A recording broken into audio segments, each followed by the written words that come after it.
കോൺഗ്രസിൽ കനത്ത നടപടി. എല്ലാ പാർട്ടി കമ്മിറ്റികളും പിരിച്ചുവിട്ട മമതാ ബാനർജി പോഷക സംഘടനകളും പിരിച്ചുവിട്ടു. തൃണമൂലിന്റെ വിമത MLA-മാർ ഋതഭദ്രയെ കക്ഷി നേതാവായി തെരഞ്ഞെടുത്തതോടെയാണ് കടുത്ത നടപടിയിലേക്ക് നീങ്ങിയത്. ഡി ബിനോയിയുണ്ട് വിവരങ്ങളുമായി. ബിനോയ്, എന്നാലും കടുത്ത നടപടി തന്നെയാണ് തൃണമൂൽ കോൺഗ്രസിന്റെ ഭാഗത്തുനിന്ന് സ്വീകരിച്ചിരിക്കുന്നത്. എല്ലാ പാർട്ടി കമ്മിറ്റികളടക്കം പിരിച്ചുവിടുന്ന കാര്യത്തിലേക്ക് മമതാ ബാനർജി എത്തുമ്പോൾ എങ്ങനെയാണ് വിവരങ്ങൾ? തൃണമൂൽ കോൺഗ്രസിൽ വലിയ തരത്തിലുള്ള രാഷ്ട്രീയ പ്രതിസന്ധിയിലേക്ക് കാര്യങ്ങൾ നീങ്ങുന്നുവെന്ന് തന്നെ പറയാൻ കഴിയും. കാരണം നിയമസഭാ തെരഞ്ഞെടുപ്പിലുണ്ടായ വലിയ പരാജയത്തിന് തൊട്ടു പിന്നാലെ പാർട്ടിക്കകത്ത് തന്നെ വലിയ തരത്തിലുള്ള അന്തചിത്രങ്ങളുണ്ടായി. പ്രത്യേകിച്ചും സഭാ നേതാവിനെ തിരഞ്ഞെടുക്കുന്ന കാര്യത്തിൽ ഉൾപ്പെടെയായിരുന്നു പ്രശ്നങ്ങൾ ഉണ്ടായിരുന്നത്.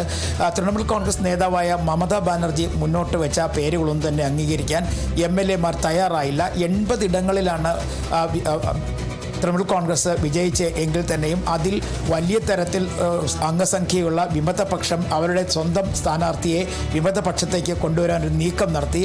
അതിനെതിരെ വലിയ തരത്തിലുള്ള ചർച്ചകൾ നടത്താൻ മമതാ ബാനർജി തയ്യാറായെങ്കിൽ തന്നെ പക്ഷേ അതൊന്നും അംഗീകരിക്കുവാൻ വിമതപക്ഷം തയ്യാറായില്ല. നിലവിൽ 80 പേരുള്ളതിൽ 30 പേർ വേണം പ്രതിപക്ഷ നേതാവിനെ തിരഞ്ഞെടുക്കാൻ പശ്ചിമ ബംഗാളിലെ നിയമസഭയിലേക്ക്. എന്നാൽ അതിൽ കൂടുതൽ അംഗങ്ങൾ ഉണ്ട് എന്നാണ് വിമതപക്ഷത്തിൻ്റെ വിമതപക്ഷം മുന്നോട്ട് വയ്ക്കുന്നത്. അങ്ങനെയാണ് അവർ പറയുന്ന കാര്യങ്ങൾ. പ്രത്യേകിച്ചും ഒരു പ്രധാനപ്പെട്ട കാര്യം, ഇപ്പോൾ 53 അതായത് കൂറുമാറ്റ നിയമം അനുസരിച്ച് 53 MLA-മാരുടെ പിന്തുണ അനിവാര്യമാണ്. പക്ഷേ അതിനപ്പുറം 59 അംഗങ്ങൾ വിമതപക്ഷത്തിന് ഒപ്പമുണ്ടെന്നും ഋതഭദ്രയെ അവരുടെ നേതാവായി തീരുമാനിച്ചിരിക്കുന്നുവെന്ന് കാണിച്ചാണ് പശ്ചിമ ബംഗാൾ ഗവർണർക്ക് ഇപ്പോൾ കത്ത് അയച്ചിട്ടുള്ളത്. ഇതേ തുടർന്നാണ് തൃണമൂൽ കോൺഗ്രസിൻ്റെ എല്ലാ പാർട്ടി കമ്മിറ്റികളും പോഷക സംഘടനകളും പിരിച്ചുവിടാൻ മമതാ ബാനർജി തീരുമാനിച്ചിരിക്കുന്നത്. എക്സ് അക്കൗണ്ടിലൂടെ കേവലം 3 വരികളിലൂടെയാണ് പാർട്ടി കമ്മിറ്റികളും പോഷക സംഘടനാ നേതാക്കന്മാരെയും പിരിച്ചുവിട്ടുകൊണ്ടുള്ള തീരുമാനം പുറത്ത് പറഞ്ഞിട്ടുള്ളത്. ഇത് വലിയ തരത്തിലുള്ള രാഷ്ട്രീയ പ്രതിസന്ധിയിലേക്ക് കാര്യങ്ങൾ നീങ്ങുന്നു എന്നുള്ളതാണ്. കാരണം കഴിഞ്ഞ തെരഞ്ഞെടുപ്പിൽ വലിയ തരത്തിലുള്ള പരാജയം തൃണമൂൽ കോൺഗ്രസിന് ബംഗാളിൽ ഉണ്ടാകുന്നു. മാത്രവുമല്ല BJP വലിയ തരത്തിൽ അവിടെ പിടിമുറുക്കുകയും ചെയ്തു. ഇത് തൃണമൂൽ കോൺഗ്രസിന് മുന്നോട്ടുള്ള പോക്കിന് വലിയ തരത്തിൽ ബുദ്ധിമുട്ടുണ്ടാക്കുമെന്ന് മമതാ ബാനർജിക്ക് തന്നെ അറിയാമായിരുന്നു. ഒപ്പം നിന്നവരെ പോലും കൂടെ നിർത്താൻ കഴിയാത്ത തരത്തിലേക്ക് കാര്യങ്ങൾ നീങ്ങി. പ്രത്യേകിച്ചും മമതാ ബാനർജിയോടുള്ള വിയോജിപ്പ് ശക്തമായി. ഇതിനിടയിൽ MP-മാരുടെ ഭാഗത്തു നിന്നാണ് ആദ്യമായി കടുത്ത വിയോജിപ്പ് തുടങ്ങിയത്. അതിൽ 2-3 MP-മാർ പ്രത്യേകിച്ചും പാർലമെൻറ്റിലെ വിപ്പായിരുന്ന ഉൾപ്പെടെയുള്ള കോക്കിലെ ഉൾപ്പെടെയുള്ളവർ ആ വിയോജിപ്പ് അറിയിച്ചുകൊണ്ട് ആ സ്ഥാനം രാജിവെച്ച് മാറി നിന്നു. മാത്രമല്ല MP-മാർക്ക് അർഹമായ പരിഗണന ലഭിക്കുന്നില്ല എന്നും പാർട്ടിയിൽ മേധാവിത്വം പുലർത്തുന്നതിന് വേണ്ടി മമതാ ബാനർജി ശ്രമിക്കുന്നുവെന്നൊക്കെയായിരുന്നു MP-മാരുടെ പരാതി. ഇതേ തുടർന്ന് MP-മാർ വലിയൊരു വിഭാഗം മാറി നിൽക്കാൻ തീരുമാനിക്കുകയും ഏകദേശം വിമതപക്ഷത്തെ MP-മാരുടെ എണ്ണം തന്നെ 20-ന് മുകളിലുണ്ട്. അങ്ങനെ ഒരു സാഹചര്യം നിലനിൽക്കുന്നതിന് തൊട്ടു പിന്നാലെയാണ് ഇപ്പോൾ MLA-മാരുടെ കാര്യത്തിലും ഭിന്നത രൂക്ഷമായിരിക്കുന്നത്. 80 MLA-മാരിൽ ഇപ്പോൾ 59 MLA-മാർ ചേർന്നുകൊണ്ടാണ് ഋതഭദ്രയെ അവരുടെ നേതാവായി തീരുമാനിച്ചുകൊണ്ട് സ്പീക്കർക്ക് കത്തെഴുതിയിരിക്കുന്നത്. ഇതിൽ കൂറുമാറ്റ നിയമം ഒരിക്കൽ പോലും ബാധകമാകില്ല എന്നാണ് ഇപ്പോഴുള്ള വിമത MLA-മാരുടെ പക്ഷം പറയുന്നത്. കാരണം അവർക്ക് സാധാരണ കൂറുമാറ്റ നിയമം അനുസരിച്ച് 56 MLA-മാരുടെ പിന്തുണയെങ്കിലും വേണം. പക്ഷേ ഇപ്പോൾ 59 MLA-മാരുടെ പിന്തുണ ഉള്ള സാഹചര്യത്തിൽ കൂറുമാറ്റ നിയമം അവിടെ നിലനിൽക്കില്ല.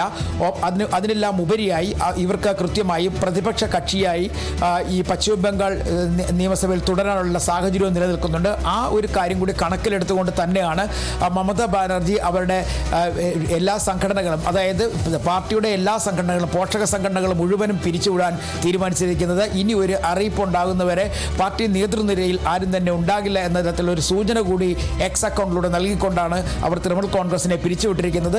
പശ്ചിമ ബംഗാളിൽ ഇതുവരെ ഉണ്ടാകാത്ത തരത്തിലുള്ള ഒരു രാഷ്ട്രീയ പ്രതിസന്ധി ഇപ്പോൾ തൃണമൂൽ കോൺഗ്രസിൽ ഉണ്ടായിരിക്കുന്നു എന്നുള്ളതാണ് ഏറ്റവും സവിശേഷമായ സാഹചര്യം. കാരണം തിരഞ്ഞെടുപ്പിൻ്റെ ആദ്യ നാൾ മുതൽ തന്നെ അല്ലെങ്കിൽ വലിയ മുന്നേറ്റം ഉണ്ടാകുമെന്ന് തൃണമൂൽ കോൺഗ്രസ് പ്രതീക്ഷിച്ചിരുന്നു. പക്ഷേ ഫലം വന്നപ്പോൾ കേവലം 80 സീറ്റിൽ മാത്രം ഒതുങ്ങിയതാണ് ഈ തൃണമൂൽ കോൺഗ്രസിനകത്ത് തന്നെ വലിയ തരത്തിലുള്ള പ്രശ്നങ്ങൾക്ക് വഴിവെച്ചത്. മാത്രവുമല്ല തൃണമൂൽ കോൺഗ്രസിൻ്റെ പക്കൽ ഉണ്ടായിരുന്ന പല പാർട്ടി ഓഫീസുകളും അവർക്ക് നഷ്ടമാകാൻ തുടങ്ങി. ഒപ്പം BJP-യുടെ ഭാഗത്തു നിന്നും കനത്ത തിരിച്ചടി തൃണമൂൽ കോൺഗ്രസിന് നേരെ ഉണ്ടായി. പല ഓഫീസുകളും തൃണമൂൽ കോൺഗ്രസിൻ്റെ പല ഓഫീസുകളും BJP പിടിച്ചെടുത്തു. ആ പിടിച്ചെടുത്ത ഓഫീസുകൾ പിന്നീട് CPIM-നും CPI-ക്കും ഒക്കെ കൈമാറുന്ന കാഴ്ചയും കണ്ടതാണ്. അങ്ങനെ വലിയ തരത്തിലുള്ള ഒരു രാഷ്ട്രീയ പ്രതിസന്ധി പ്രതിസന്ധിയിലേക്ക് പോകുന്നതിനിടയിലാണ് വിമത MLA-മാർ, അതായത് തൃണമൂൽ കോൺഗ്രസിൻ്റെ പ്രതിപക്ഷ നേതാവ് പദവിയിലേക്ക് മറ്റൊരു പേരാണ് മമതാ ബാനർജി നിശ്ചയിച്ചിരുന്നത്. പക്ഷേ ആ പേര് അംഗീകരിക്കാൻ തയ്യാറല്ല എന്ന് വിമതപക്ഷം പറയുകയും തുടർന്ന് ഋതുപ്രതയെ അവരുടെ നേതാവായി തീരുമാനിച്ചുകൊണ്ടാണ് ഇപ്പോൾ സ്പീക്കർക്ക് കത്ത് നൽകിയിരിക്കുന്നത്. പക്ഷേ ഇതുമായി ബന്ധപ്പെട്ട നടപടിക്രമങ്ങളിലേക്ക് സ്പീക്കർ കടന്നിട്ടില്ല.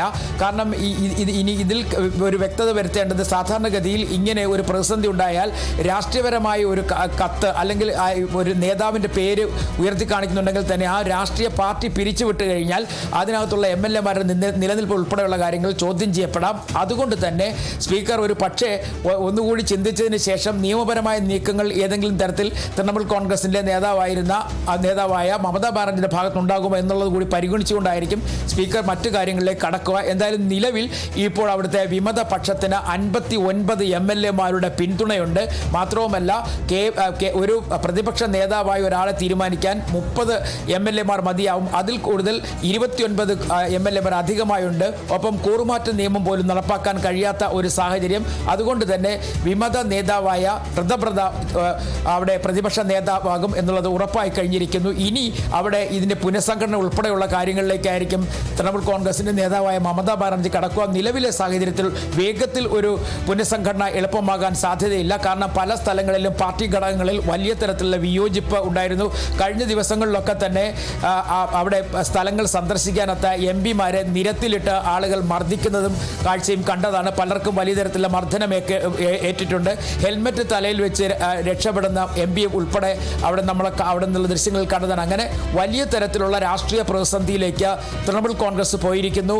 അവരുടെ പാർട്ടിയിലെ എല്ലാ ഘടകങ്ങളിലെയും നേതൃനിരയും പാർട്ടിയെയും പിരിച്ചുവിട്ട് കഴിഞ്ഞിരിക്കുന്നു. അങ്ങനെ ഇനിയുള്ളത് വലിയ രാഷ്ട്രീയ മാറ്റങ്ങളാണ് പശ്ചിമ ബംഗാളിൽ നടക്കാൻ പോകുന്നത്. പ്രത്യേകിച്ചും ഈ 59 വിമത MLA-മാർ എങ്ങനെ നീങ്ങും എന്നുള്ളതാണ്. കാരണം പ്രതിപക്ഷത്തിരിക്കുമോ അതോ BJP-യുമായി ചേർന്നവർ മുന്നോട്ട് പോകുമോ? മാത്രവുമല്ല, ഇപ്പോൾ ഏറ്റവും ചർച്ച ചെയ്യപ്പെടുന്ന കുറേ പ്രശ്നങ്ങൾ പാർലമെൻറ്റുമായി ബന്ധപ്പെട്ടാണ്. പാർലമെൻറ്റിൽ അവർക്ക് പിന്തുണ കൂട്ടുന്നതിന് വേണ്ടി BJP വലിയ തരത്തിലുള്ള നീക്കങ്ങൾ നടത്തുന്നതിനിടയിലാണ് ഇപ്പോൾ ഒരു രാഷ്ട്രീയ പ്രതിസന്ധി പശ്ചിമ ബംഗാളിൽ ഉണ്ടായിരിക്കുന്നത്. അങ്ങനെയാണെന്നുണ്ടെങ്കിൽ ഏകദേശം ഭൂരിഭാഗം MP-മാരുടെയും പിന്തുണ ലഭ്യമാക്കുന്നതിന് വേണ്ടി ഒരു നീക്കം കൃത്യമായും BJP-യുടെ ഭാഗത്ത് നിന്നുണ്ടാകാനുള്ള സാധ്യത തള്ളിക്കളയാനാകില്ല. അത്തരത്തിലൊരു നീക്കം നടത്തുന്ന വഴി തന്നെ 3/2 ഭൂരിപക്ഷം എന്നതിലേക്ക് എത്തിക്കുന്നതിന് വേണ്ടി BJP ചില ശ്രമങ്ങൾ നടത്തുന്നുണ്ട്. കാരണം അവരുടെ അജണ്ടകളിലൊന്നാണ് വൺ ഇന്ത്യ വൺ ഇലക്ഷൻ എന്നുള്ളത്.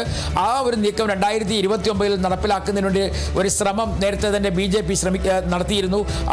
ഇത്തരത്തിൽ ബംഗാളിലുണ്ടായിരിക്കുന്ന ഈ പ്രതിസന്ധി കൂടി കണക്കിലെടുത്തുകൊണ്ട് അവിടുത്തെ MP-മാരെ ഒപ്പം നിർത്തി മുന്നോട്ട് കൊണ്ടുപോകാൻ BJP ഒരു നീക്കം നടത്തുമ്പോൾ ഇത്തരത്തിലൊക്കെ തന്നെ വലിയ രാഷ്ട്രീയ നാടകങ്ങൾ ഇനി പശ്ചിമ ബംഗാളിൽ നടക്കാനുള്ള സാധ്യതയും തള്ളിക്കളയാനാകില്ല.